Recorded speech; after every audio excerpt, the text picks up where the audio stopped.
저를 기억하실지 모르지만 저는 이 교회에서 아주 유명한 사람입니다. 특세 때 늦잠 자느라고 빵꾸를 낸 사람입니다. 우리 전도서는 총 12장으로 구성되었는데 그 전도서 서두에 보면요, 전도자는 조금의 망설임이나 혹은 사전에 어떤 선행적인 설명 없이 이제 그가 헤아려서 목격한 그 헤아려의 실제를 결론적으로 이제 헛되니 헛되고 다 헛되도다 이렇게 반복해서 명시하고 있습니다. 우리 한번 1장 2절을 다 같이 한번 읽어볼까요? 시작. 전도자가 이르되 헛되고 헛되며 헛되고 헛되니 모든 것이 헛되도다. 헛되도다 그래요. 우리 그 히브리 성경 원문에 보면은 하벨님 이렇게 묘사하고 있는데 문법적으로 이거는 강조형입니다. 그래서 우리가 이거를 직역을 하자면은 정말 헛됩니다, 이런 뜻입니다. 헤아려 모든 것이 정말 헛됩니다. 정말 헛됩니다. 모든 것이 헛됩니다.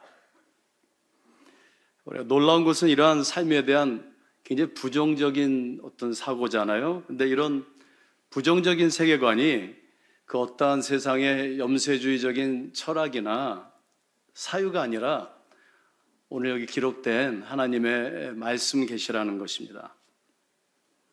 여러분들 가운데 나는 인생이 뭐 헛되다고 생각하지 않아요, 이렇게 하시는 분들 계시면 감사하지만 전도서는 분명 헛되다고 우리에게 명시하고 있습니다. 여러분들 병원에 가서 아무 증상이 없는데 종합검사다 MRI를 찍으니까 암이 있어요. 나는 증상이 없으니까 나는 암이 없습니다. 아무리 부정해도요, 암이 있는 것이죠. 하나님은 전도서를 통해서 오늘 저와 여러분들에게 헤아려의 인생은 헛되다라고 진단해주고 계십니다. 다행히도 이 전도서를 우리가 면밀하게 읽어보면은 그 헛됨에 관해서 진단뿐만 아니라 저 여러분들에게 처방도 내리고 있는데요, 오늘 우리가 본문을 통해서 그 하나님의 진단과 처방을 한번 살펴보고자 합니다. 먼저 전도서를 보면은요, 명시적으로 크게 인생이 왜 헛된지 7가지의 그 누구나 경험할 수 있고 또 현상학적인 가시적인 이유를 저희들에게 밝히고 있습니다. 우리가 시간상 이 7개의 담론을 다 볼 수 없고요, 강의할 수 없습니다. 대강 보면은 우리의 지식과 노동이 고뇌와 고통으로 헛될 수밖에 없고요, 또 우리의 한정된 시간이 헛될 수밖에 없고, 또 이 세상의 공의가 헛될 수밖에 없고, 또 부에 따른 또 고난이 있고 다 누릴 수 없음이 헛될 수 있고, 또 이렇게 보면 악인들이 의인들보다 잘됨을 보면서 헛될 수밖에 없고요, 끝내는 죽음으로 끝나는 인생이 헛될 수밖에 없고 생로병사가 헛될 수밖에 없다, 이렇게 우리에게 말하고 있습니다. 그런데요, 이 7가지의 이유를 다 우리가 요약해 보면은 2개의 공통점을 발견할 수 있는데요, 헤아려 범사에는 이 범사는 늘 고통과 고난을 수반한다, 이렇게. 그리고 헤아려의 이 삶은 궁극적으로는 유한적이다, 지나간다, 이렇게 2가지의 공통점을 여기 함축하고 있습니다. 그래서 우리가 사랑해도 고통스럽고요, 미워해도 고통스럽고, 불을 쌓아도 고통스럽고, 불을 잃어도 고통스럽고, 저와 여러분들이 어떠한 일을 하든 간에 그 안에는 고통과 고뇌가 함축되어 있고 또 그것이 유한적이라는 것입니다. 따라서 전도서는 이 헤아려 범세와 인생은 헛됨 외에는 다른 가능성이 없다, 이렇게 단호하게 명시합니다. 변화무쌍하지만 끝내 부조리한 게 인생이고요, 고난이 십상이고요, 저와 여러분들이 좀 착하게 살아도, 정의를 추구하고 불을 쌓아도 궁극적으로는 해 아래 우리의 삶이 온전하지 못하고 고통스럽고 헛되다, 이렇게. 이게 깨지지 않는 신화이고 불편한 진실입니다. 제가 항상 자주 얘기하지만 우리 할머니께서 항상, 야, 인생은 고난이야, 고난. 고난의 실마 가서 묻혀. 항상 그러셨어요. 저는 그게 어려서부터 우리 할머니가 항상 하시던 말씀이에요. 그래서 전도서를 보면요, 마지막 7번째 그 헛됨의 담론을 11장 7절에서 12장 7절까지 이렇게 기술하고 있는데, 거기에 보면 그 헛됨의 총체를 생로병사로 이렇게 묘사하고 있습니다. 저 애기 사진이 저라고 믿어주세요. 다 이렇게 태어나는데요, 해 아래 사람들은 다양한 양식의 또 삶의 여러 가지 모습으로 우리가 살아가지만, 그래서 상대적으로 어떤 이는 좀 부하고요, 어떤 이는 또 가난하고, 어떤 이는 건강하고, 어떤 이는 아프고, 어떤 사람은 학력이 높고 낮고 환경이 좋고 나쁘고 등등 변화무쌍하죠. 그러나 해 아래에서는 저와 여러분들 그 누구도 예외 없이 그 무엇으로 저지하거나 피할 수 없는 그 생로병사로 인생을 마무리할 수밖에 없다는 것입니다. 그래서 우리가 누구나 태어나고 또 늙고 머리도 좀 빠지고, 제가 이래봐도 70년대 대학교 다닐 때는 장발이었어요, 이렇게. 그리고 누구나 늙고 병들고 죽습니다. 근데 그런가 하면 더 허무한 것은요, 이마저도 못 채우는 삶이 있다라는 것이에요. 그래서 늙기도 전에 어떤 이는 병으로, 기근과 재난으로, 사고로, 전쟁으로, 가난으로, 자살이나 타살로 삶을 종료하고 마무리합니다. 인생은 헛되다라는 것이에요. 저의 말이 아닙니다. 하나님의 말씀이고 또 우리가 모두 경험하는 것입니다. 오늘 본문 전도서 3장 1절에서 14절은 이러한 해 아래 인생을 시간의 개념으로 우리에게 진단해 주고 있어요.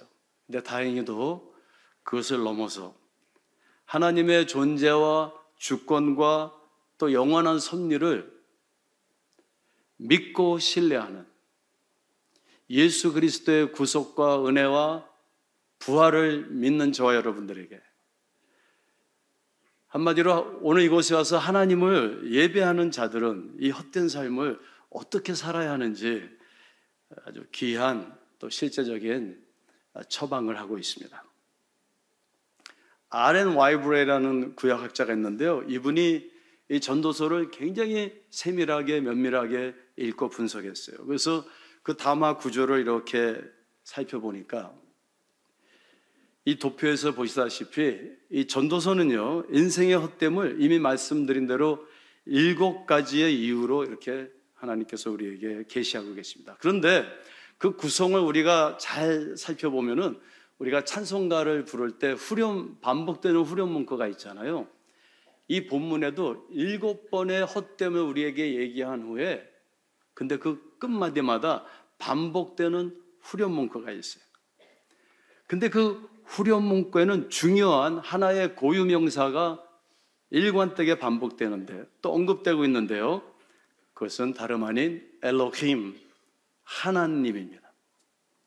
그래서 이렇게 보면은 이래저래서 인생이 헛되지만 하나님이 이렇게 7번 반복되는 거예요. 첫 번째 후렴을 보면은 그러나 하나님의 손에서 이것이 나온 것입니다. 두 번째 보면 하나님의 그러나 선물입니다. 세 번째는 그러나 하나님이 시험하신 것입니다. 네 번째 보면 하나님이 재물과 불을 주신 것입니다. 그 다섯 번째 후렴에 보면은 그러나 하나님이 살아계신 것입니다. 여섯 번째, 일곱 번째는 특별한 게요, 명령법으로 되어 있어요. 의무적인 명령형으로 구성돼요. 그러나 하나님이 헛된 날을 주셨으나 즐거워하시오. 그러나 창조주 하나님을 기억하시오. 이렇게 말하고 있어요. 이게 무엇을 의미할까요? 이는요, 해 아래 범사가 분명히 고통스럽고 유한적이고 결국 헛될 수밖에 없지만 그럼에도 불구하고 그것이요, 이 범사에 대한 해 아래 일어나는 우주 만물 안에 일어나는 하나님의 궁극적인 선한 섭리와 영원하신 주권을 무력화할 수 없다라는 것이에요. 세상이 다 거꾸로 돌아가는 것 같은데 헛되고 고통스럽고 고난 가운데 있음에도 불구하고 그것이 하나님의 영원하신 선하신 섭리와 주권을 무력할 수 없다. 따라서 그리스도인은 이러한 신앙에 기반한 세계관과 삶의 자세로 살아가라, 이렇게 우리에게 말씀하고 계신 것입니다. 이를 우리가 신학적 용어로 섭리사관이라고 그래요. Providential view of history, 섭리사관. 그렇게. 그러니까 이 역사라는 것이 그냥 그저 우발적인, 우리가 무에서 무를 향한 이 우주 만물이 존재하는 것, 이 사물의 모든 것이 무의미한 실존이나 우연적인 현상이 아니라는 것이에요. 혹은 윤회하는, 계속 그냥 반복되는 순환이 아니라는 것이에요. 이 범사는 하나님의 영원하신 섭리와 주권 아래 선형적으로 전개되고 있다, 이렇게 우리에게 말씀하시는 것입니다. 따라서 그러한 하나님의 섭리와 주권과 말씀을 믿는, 그것을 붙잡는, 십자가를 붙잡은, 부활을 붙잡은 우리 믿음의 신앙의 관점과 태도로 우리 그리스도인들은 세상을 바라보고 접근해야 된다. 그렇다면은 이 해 아래 고난과 유한적인 이런 현정 가운데서도 그래도 삶은 아름다울 수 있고 행복할 수 있다, 이러한 말씀을 담고 있습니다. 저희 이 본문에 보면은 전도자는 이러한 긍정적인 가능성을 말하기 위해서 오늘 본문에서요, 먼저 해 아래 유한적인 시간에 대해서 말하고 있어요. 자, 오늘 본문 3장 1절을 보면은 먼저 해 아래 모든 이 시간이라는 이 개념 안에는 기한이 있고 때가 있다, 이렇게 얘기해요. 기한, appointed time이 있다, 시즌이, 때가 있다, 이렇게 그것을 제시합니다. 이 기한이라는 게 무엇이죠? 이 시간의 정량, 정량적인 시간, 크로노스, 1시간, 2시간, 3시간, 4시간 이렇게. 그리고 때라는 것은 시간의 내용이죠. 시간의 정성적인 그런 내용입니다. 카이로스입니다. 그래서 저와 여러분들이 이 시간이라는 인생을 살아가면서 그 삶은 파란만장하고 천차만별하지만 끝내는 우리가 얼마만큼 살았는가, 그리고 어떻게 살았는가로 평가된다라는 것이에요. 첫째로 본문은요, 범사의 기한이 있다 그래요. 해 아래 인생은 유한적이다, 크로노스적이다. 우리 모두 그 한정된 정량적인 시간 속에 저와 여러분들이 종속되어 있다. 영원할 것 같지만 그렇지 않다는 거예요. 그리고 그 기간은요, 우리가 자율적으로 통제할 수 없다라는 것이죠. 따라서 이 모세는 어떻게 장수하신 분이죠. 근데 시편 90편에 보면 그러한 장수에도 불구하고 너무나도 빨리 지나간 그런 유한적인 기한의 실존과 헛됨을 고백하면서, 하나님, 이렇게 한정된 시간을 내가 살았는데 저에게 이러한 삶을 지혜롭게 살게 하옵소서, 지혜를 가르쳐 주옵소서.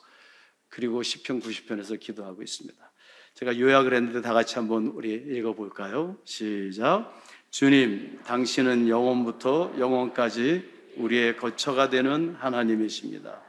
그러나 해 아래서 우리의 삶은 잠깐 자는 것 같으며 아침에 피어 자라다가 저녁에 시들어 마르는 풀의 꽃과 같고, 우리의 평생은 순식간에 다하여 연수가 70이요 강건하면 80이라도 그 연수의 자랑은 수고와 슬픔뿐입니다. 또 신속히 가니 우리가 날아가나이다. 주님, 우리에게 우리날 계수함을 가르치사 지혜의 마음을 얻게 하소서. 해 아래 범사에는 기한이 있다는 것이죠.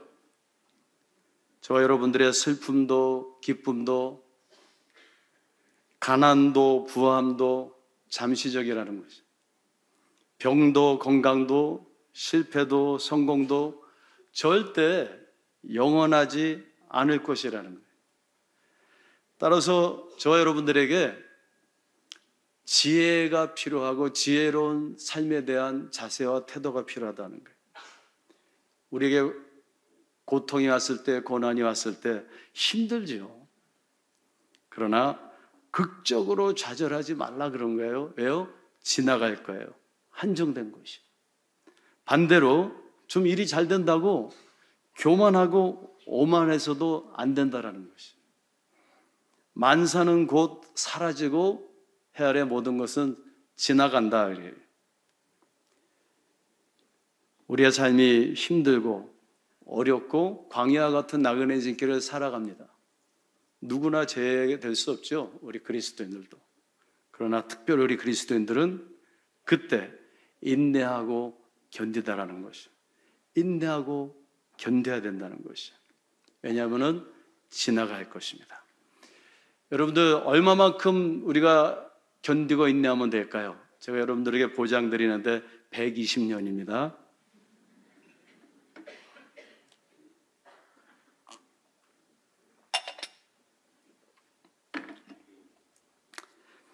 이어서 전도자는요, 이러한 기한에는 또 카이로스가 있다 그래요. 때가 있다. 즉 다양한 병행하는 사건들이 우리 삶 속에 있다라는 것이에요. 우리가 3장 2절 8절을 한번 요약해서 읽어볼까요? 시작. 날 때가 있고 죽을 때가 있으며 심을 때가 있고 뽑을 때가 있고 죽일 때가 있고 치료할 때가 있으며 헐 때가 있고 세울 때가 있으며 웃을 때가 있으며 슬퍼할 때가 있고 찾을 때가 있고 잃을 때가 있으며 사랑할 때가 있고 미워할 때가 있고 평화를 누릴 때가 있는가 하면 전쟁을 할 때도 있다 그랬어요. 우리는 누구나 변화무쌍한 그 병행하는 그런 상황들을 이곳저곳에서 이때저때 경험하게 됩니다. 그래서 인생은 정말 허무할 수밖에 없다라는 것이에요. 우리가 열심히 세우면은 또 무너지기도 하고요. 또 정말 사랑했는데 또 미워하게 되고요. 열심히 거뒀는데 또 뿌려지게 되고요. 열심히 세웠는데 부셔지기도 합니다. 우리가 피를 흘려 평화를 이루었는데 전쟁으로 인해서 또 피를 흘려야 되는 것이 해 아래 인생이라는 것이죠. 그나마 조금 살만하면 죽음이라는 그 시간 앞에서, 그 시간의 멈춤 앞에서 모든 것이 순식간에 무의미해집니다. 전도자는 본문 10절에서 이러한 헛됨을 내가 사유한다, 뭐 철학적으로 사고한다, 그런 게 아니에요. 라히 그랬어요. 내가 눈으로 보았다, 그렇게 고백하죠. 저와 여러분들이 다 경험하고 눈으로 보았다. 내 삶 속에 내 주변에서 실제로 경험되고 일어나고 있는 현실이라는 것이죠. 그렇다면 하나님은 왜 해 아래 범사에 기한을 두시고 또 정하시고 왜 또 형통한 날만 있으면 좋은데 공고한 날을 병행케 하셨을까? 그렇죠? 오늘 본문 말씀 그 결론 부분인 3장 14절에 그 답이 있다고 봅니다. 거기 보면 이렇게 기록했죠. 하나님이 이같이 행하심은 사람들이 그의 앞에서 경외하게 하려 하심인 줄을 내가 알았도다. 우리의 삶 속에 병행이 있는 것은 타락한 이 세상을 살아가면서 이 타락한 인생이 헛된 것은 우리로 하여금 그냥 단순히 좌절하고 포기하고 억울해하고 그런 것이 아니라 하나님을 경외하도록 우리를 인도하신다. 하나님을 경외한다라는 거, NIV에 보면 revere 그런데 하나님을 예배하도록. 그래서 실제로 우리가 이 말씀을 잘 보면은 결론장이 하나님을 예배하는 것으로 끝나죠. 여러분들 저도 들은 얘기인데 멧돼지가 평생 하늘을 못 보고 산대요. 땅만 보고 산대요. 쿡쿡쿡 그러면서 이제 땅을 코로 막 파고 뿌리를 뽑아먹고. 근데 이러다가 늑대가 막 달려들어오면요, 막 도망가다가 이 멧돼지는 전혀 할 수 없는 나무 위로 올라가려고 그러다 뒤로 딱 자빠진대요. 그러면 하늘을 한번 볼 수 있대요. 어쩌면 우리도 땅만 보며 마치 이 땅이 영원한 것처럼, 이 땅에서의 뭔가를 얻을 것처럼 열심히 땅을 보며 살아가고 쫓기다가 우리의 삶에 병행이 있을 때, 어쩌면 그때가 우리에게는 그냥 좌절하는 때가 아니고 하나님을 볼 수 있고 하늘을 바라볼 수 있고 하나님을 예배할 수 있는 순간이 아닐까. 어쩌면 그것이 유일한 기회가 될 수도 있다라는 것이에요. 실제로 전도서는 12장 13절에 그러므로 결론의 말씀으로 이렇게 마무리하고 있어요. 일의 결국을 내가 다 들었으니 그래요. 하나님을 경외하고 그의 명령들을 지킬지어다. 이것이 모든 사람의 본분이니라. 이렇게 마무리됩니다. 여기서 하나님을 경외하라는 것은요, 하나님을 예배하라. 그래요. 인생이 헛된 것은 우리가 이 해 아래와 위에 있는 모든 것을 창조하시고, 그리고 원래는 타락이 전에 선한 섭리 가운데 주관하셨던, 또 주관하시는 그 하나님을 저 여러분들이 예배하지 않고요, 해 아래 헛될 수밖에 없는 것을 예배하며 살기 때문이라는 것입니다. 성경을 자세히 보면 하나님이 우리 인간을 맨 처음에 창조하실 때요, 우리를 예배하는 존재로 삼으셨습니다. 우리 딸이 그래요. 아빠 천국 가면 예배만 봐? 가기 싫은 것처럼 그러더라고요.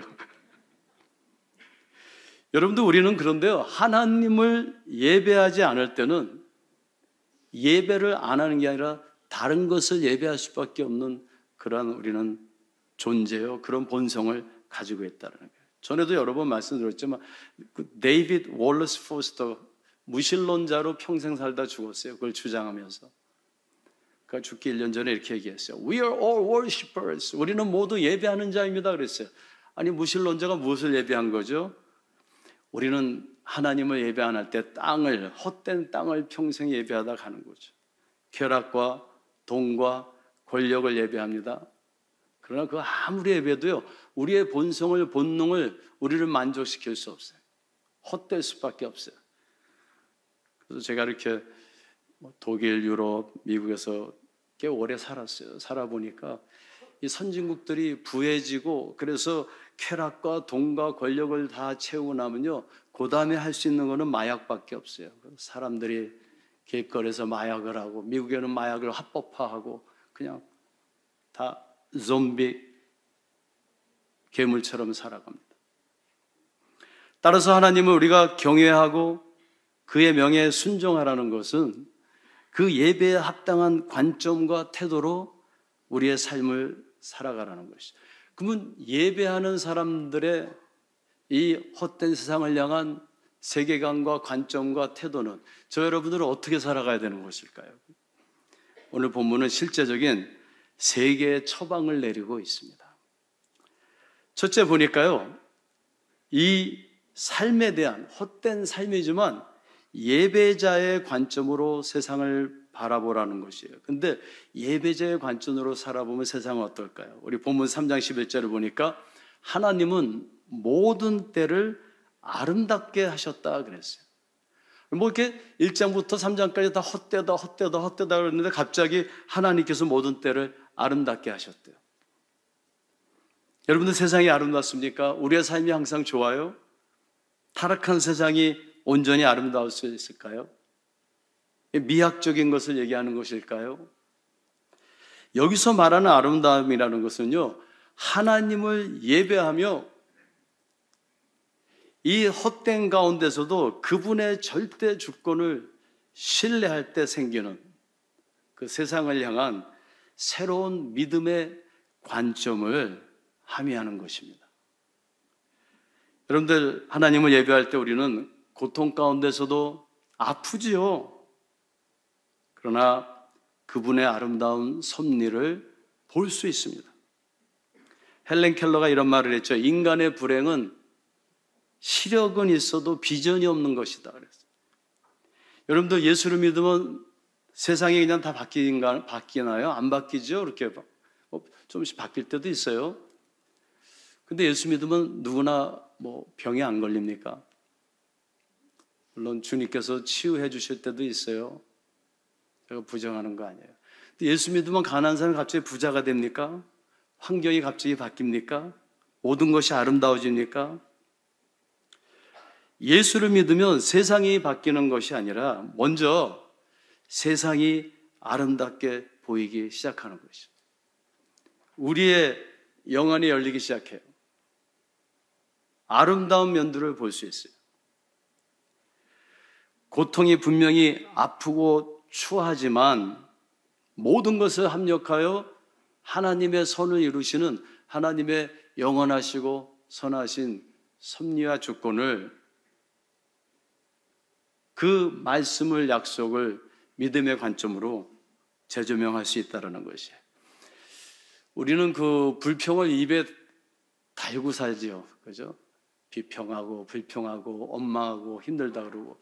저도 이제 나이가 좀 이렇게 되고 그러니까 겉으로 이렇게 화나지만 화난 건 이것 때문에 화난 거죠. 이 속은 이제 여기저기 망가져서 아침에 일어나면 막 아프고 그래서 아이고 이러면서 일어나는데 언젠가부터 제가 관점을 바꿨어요. 그래서 아침에 딱 일어나면 눈을 이렇게 뜨면은 들어놓은 상태에서 10가지를 항상 감사해요.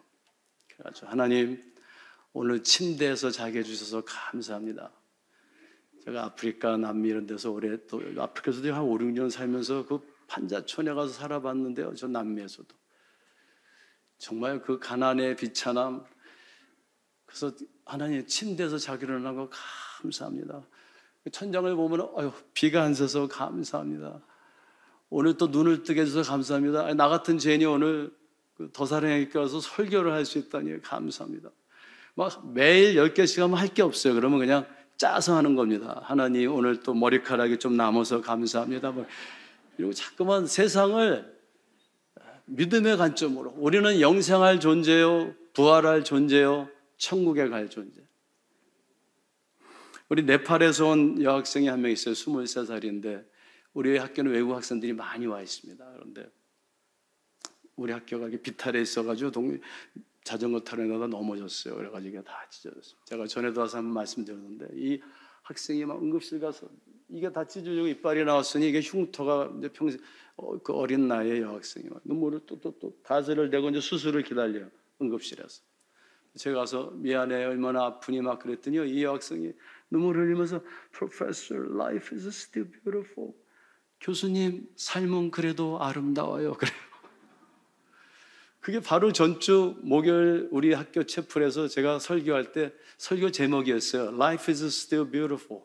삶은 그래도 아름다워요. 그랬더니 여러분들 옆에 있는 분들에게 한번 축복합시다. 삶은 그래도 아름다워요.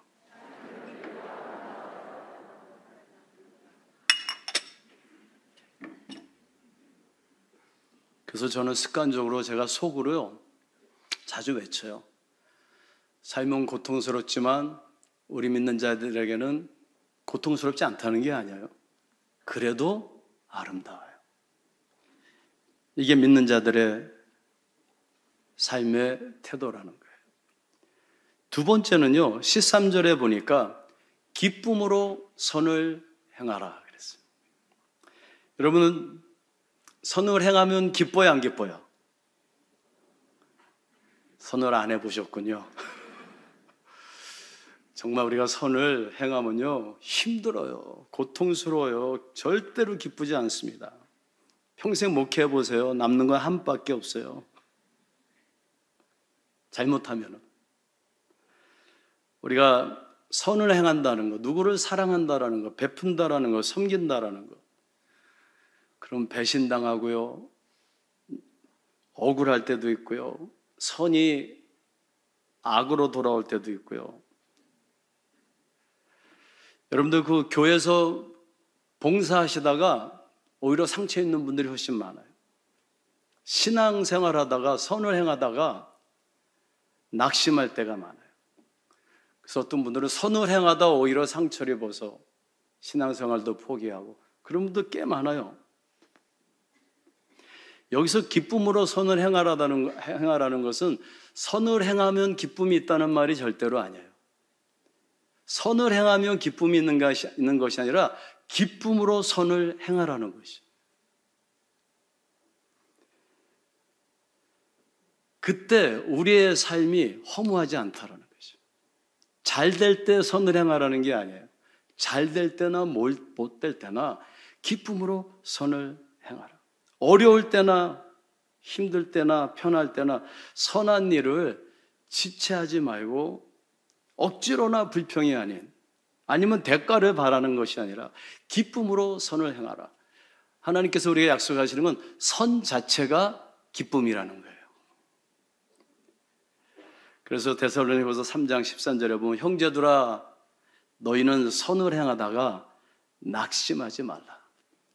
너 자식을 막 사랑해서 키워서 낙심할 수 있어요. 아내를 사랑하고 남편을 사랑하고 이웃을 사랑하고 그렇게 우리가 해 아래서 선을 베풀고 살다가 어느 때는 너무 낙심되고 너무 상처가 많고 이래서 포기할 때가 있어요.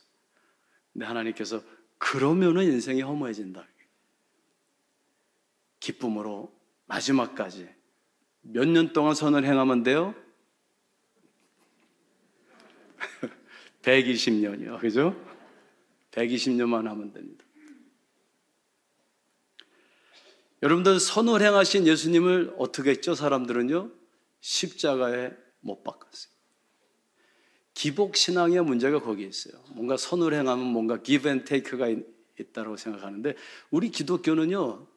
십자가의 종교예요. 세 번째는요. 마지막으로 예배자의 일상을 권면하고 있는데 13절에 보니까 사람마다 먹고 마시는 것과 수고함으로 낙을 누리는 그것이 뭐예요?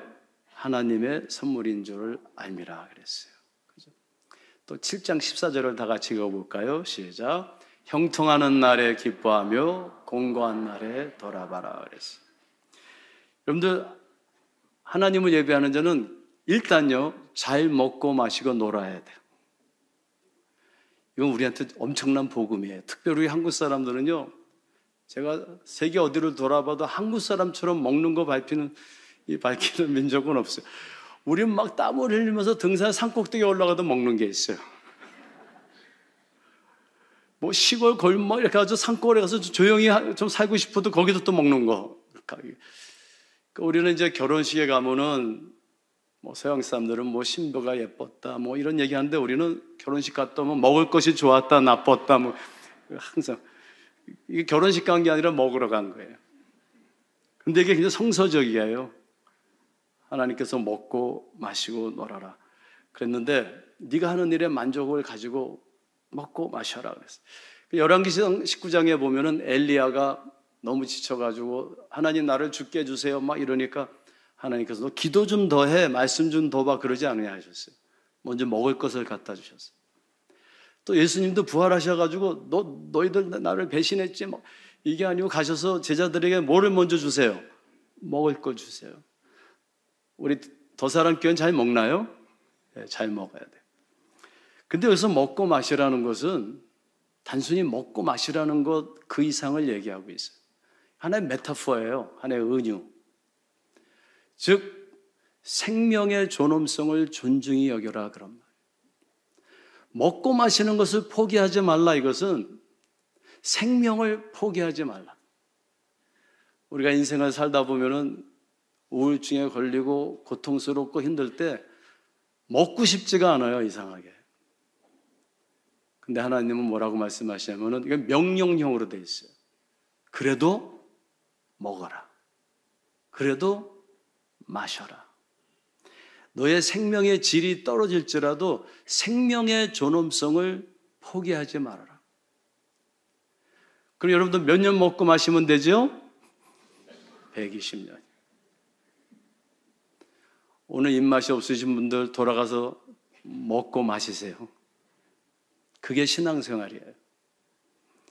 제가 어디 미국에 가서 이렇게 부흥회를 한번 하고 왔는데요. 가기 전에 몇 달 전부터 본문을 다 정하고 설교 6편을 다 이렇게 작성하고 제가 너무 바쁜데 그거를 이제 이렇게 해서 다 보냈어요. 그랬더니 근데 떠나기 딱 2주일 전 기도를 하는데 하나님께서 네가 준비한 설교 하지 말라. 그 마음에 딱 주세요. 저 지금 시간도 없는데 어떤 새로운 설교를 신약에서 그 복음서에서 예수 그리스도를 네가 전해라. 이렇게 마음을 주시는 거예요. 그래서 막 고민하다가 하도 그게 마음에 기도해 오니까 떠나기 일주일 전에 거기다 전화를 했어요. 제가 제목도 바꾸고 본문도 바꿀 겁니다. 그랬더니 부목사님께서 받으셨는데 지금 벌써 타이틀도 다 나가고 광고 나가고 배너도 다 만들어서 달아놓고 이래서 좀 그냥 하시면 안 되냐고. 그래서 제가 감사하다고 끊었어요. 그래서 이제 마음이 놓였는데 그 다음날 담임 목사님이 딱 전화가 오셨어요. 목사님 제가 얘기 들었는데 하나님께서 그런 마음 주신다면 그러면 제목을 바꾸시고 본문도 바꾸세요. 그래요. 그 전화가 안 왔으면 좋을 뻔했는데 그래가지고 그냥 밤을 새면서요. 제가 하루 종일 바쁘니까 막 비행기 안에서 막 그리고 그곳에 가서도 설교 사이에 막 또 준비하고 이래서 막 3일을 하고 났는데 진땀이 나고 무슨 말을 했는지도 모르고 너무 힘들었어요. 제가 이렇게 힘든 적 처음이에요. 그래가지고 이제 돌아오는 길에 비행기에 이렇게 기다리고 있는데 문자 메시지가 이메일이 하나 딱 무명으로 떴어요. 이한영 목사님, 어떤 여성분이에요.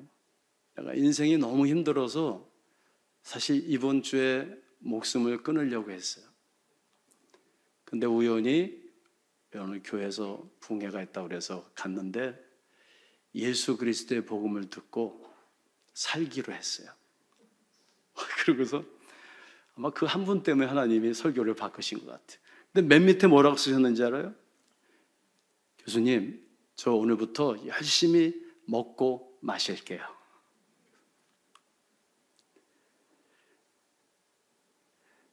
전도서 7장 14절은 지혜로운 일상을 우리에게 이렇게 권면하고 있어요. 형통한 날에는 뭐요? 기뻐하라. 그 다음에 공고한 날에는 돌아봐라. 그러니까 눈싸움을 둘이서 하는데 어린아이들이 눈안다 이만한 돌을 놓대어서 확 던져서 딱 맞아가지고 피가 줄줄 난 거예요. 근데 던진 제가 너무 등치가 크고 항의도 못해서 아버지한테 가서 아버지 나 여기 이렇게 막 터졌어요. 여러분 그러니까 그 아빠가 이렇게 보시더니 그러더래요. 야, 나머지는 멀쩡하네. 보기만. 그러니까 우리 삶에 고통이 있는데요. 이 고통의 모든 것을 맞추지 말라는 거예요. 형통한 날에는 기뻐할 줄 알고 인생에 기쁜 날도 있고 공고한 날도 있어요. 공고한 날에는 돌아보라. 여러분들의 삶이 다 형통할 수 없어요. 그런데 일단 오늘 이 자리에 나와서 예배 보는 이 자체가 얼마나 큰 형통인지 상상을 못 하실 거예요. 저는 우리 학생들 가운데 이슬람권 국가에서 온 학생들이 너무 많아요.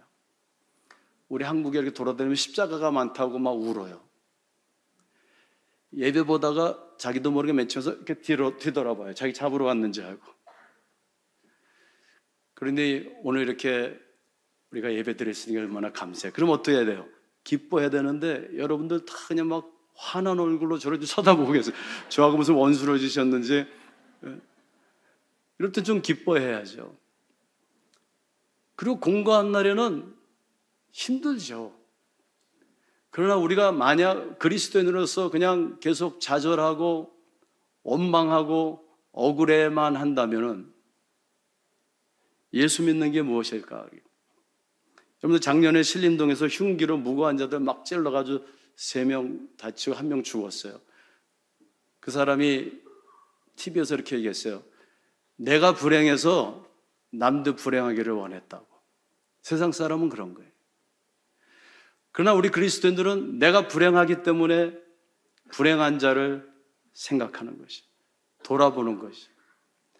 내가 억울하기 때문에 억울하지만 그것으로 인해서 하나님을 예배할 수 있고 억울한 자를 생각하고 돌아보라는 거예요.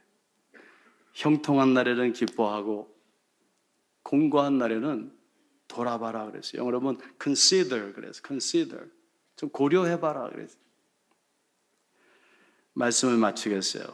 우리 그림 하나 사진 하나 보여드리는데 장미가 하루는 하나님께 불평했죠. 하나님 왜 나에게 가시를 줬어요? 그러니까 하나님께서 나는 너에게 가시를 준 적이 없어. 네가 만든 거야. 나는 너에게 꽃을 주었어. 그래서 우리가 이 인생 광야 같은 나그네 인생길을 살아가면서 우리 가운데 헛됨과 고통과 고난이 있어요. 가시들이 있어요. 예수를 믿는 게 뭘까요? 가시를 제거하는 게 기독교의 본질이 아니라고 성경은 분명히 우리에게 얘기하고 있어요. 물론 하나님께서 어떤 가시는 좀 제거도 해주시고 그래요.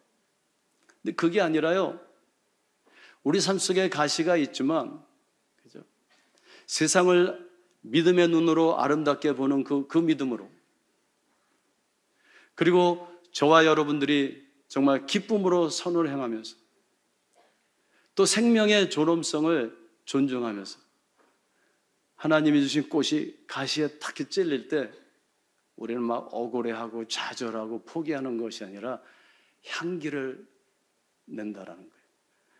그래서 가시밭의 백합이라고 그러잖아요. 막 찔리면은 우리는 오히려 더 향기를 내고, 십자가에서 찔리면은 우리를 구속하시고, 그러한 믿음이 저 여러분들에게 필요하다는 것이죠.